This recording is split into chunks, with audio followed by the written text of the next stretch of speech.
Hello, this is forecaster Dante Brunwell from the Weather Van Storm 60 Center here with the Southeast Detailed Winter 2011 and 2012 Outlook. This is still my first edition, so things aren't necessarily going to remain like this in my next edition. First off, we're going to start with the storm tracks. We're going to compare last year to what I expect this year. Last year we had more of a storm track that went through New Mexico, Texas, Oklahoma, Arkansas, Alabama, into Georgia, into the southeast. We had that occasionally where the storms just zipped across and it caused a good amounts of snow up there in the Carolinas, Tennessee, southern Kentucky, northern Arkansas, and areas of Oklahoma, which saw, I think, a couple blizzards this last winter, if I can recall correctly. And then areas south of that got more of a mixed ice and then rain, but they still got a good appreciable amount of snow. The other track that was more predominant was one that stayed more to the south, and it caused more of a snowy situation for areas that are in the pink. Originally for Atlanta, I believe they saw a good 12 inches of snow last winter. But what I expect this year, I do not expect a repeat performance. As you can see, the storm track, I do expect occasionally the storm track to take more of a southern track, but even then, only the Carolinas and areas like Tennessee will really benefit, and northern Arkansas will really benefit from that. More of an icy scenario, I believe, for Atlanta, but I don't believe that will be a predominant factor. I think we'll have more of these Great Lakes cutters or Appalachian runners, or areas like Kentucky and northwestern Tennessee and northern Arkansas, and even areas of northern Texas like Dallas or Arlington, even the southeast tip of Oklahoma. I think they will receive more of a mixed bag than the areas in the southeast, such as Atlanta saw much of last year, and Arlington saw during the Super Bowl period of time last year. I think you'll see more of that type of a mix situation as we head up into this winter. We head a little bit farther out to the north and west towards Oklahoma City area. I think you'll have another decently, possibly a little bit colder than average winter. Possibly. You guys are really on the edge of, because I also, in my forecast, I put this area right here, or it was something like that down this area to be a little warmer and drier than average. So you guys are really on the fence. When I say the southeast, I'm really pertaining to areas like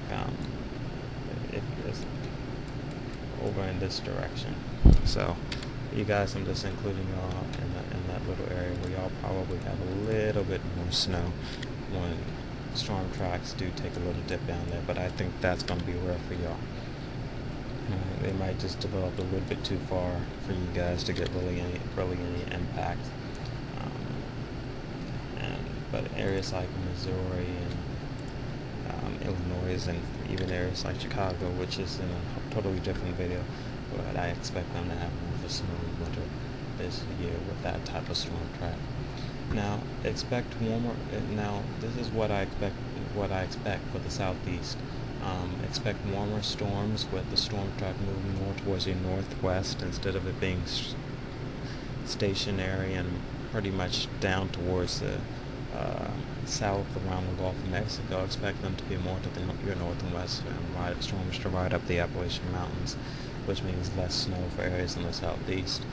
Snow is still possible. I expect it to be slightly colder than average winter. Slightly colder, I think that's a possibility. If we have a weak El Nino, then I think it will be colder than average. It will be completely average, I believe, in the southeast. If we have a La Nina, a weak La Nina, or a neutral phase, and that's the range, that weak El Nino to weak La Nina. And overall, for the winter in the southeast, I expect it to be an average winter for most of this winter. At least that's how it's looking right now. But severe weather may be more of a factor this winter, with that more of a northwest storm track, which means you'll be on the warmer side of storms, bring warm air and a little bit of humid air into these cold fronts that are crashing down with some Arctic air the conflicting air masses right there with the jet stream also involved could cause some severe weather to break out over the period of this upcoming winter. But that's a far off. That might change as things change as we head on into, as things become more clear as we head on into later months this year. This is what it shows on the website, on the Weather Van's website, on the Winter Outlook. Make sure you look at the actual page where the Winter Outlook is lined out in greater detail for the entire United States. But in the Southeast, as of right now, it is really a one-act show. Right now, as it goes, I believe that most of the Southeast will be around average. Northern Virginia, I believe, will also have an average winter, unlike the past 2 years where you saw above average snowfall. The only areas that I have an exception for are the areas of the Texas and Oklahoma, where I believe it will be warmer and drier than average. So Atlanta looks as if it was a one-year wonder when you received about a foot of snow. Expect more of an average winter this year. So if you go back to this picture, as I said before, areas of Texas and Oklahoma over here really aren't included in this. I'm just using this as more of a detailed map so that you can see pretty much what the storm tracks will be like for the most part. When the storm systems do develop down here in Texas, you will see some more of the snow events, but when you have these little clipper systems that break off and are very weak, they might not get going until they get farther to the north and west. So that's what I expect for this year in the Southeast. Stay tuned, since the Mid-Atlantic's up next, and after that we have the Midwest to work on, and we have Pacific Northwest as well as the West. So up next will be the Mid-Atlantic. A week after that will be the Midwest. And the week after that, the Pacific Northwest, and then a week after that, we're going to talk about the West. So that's how things are looking right now. A lot of this can change between now and the winter time, so stay tuned. This is forecaster Dante Brown from Weather Van's Storm Prediction Center. Have a nice day, everyone.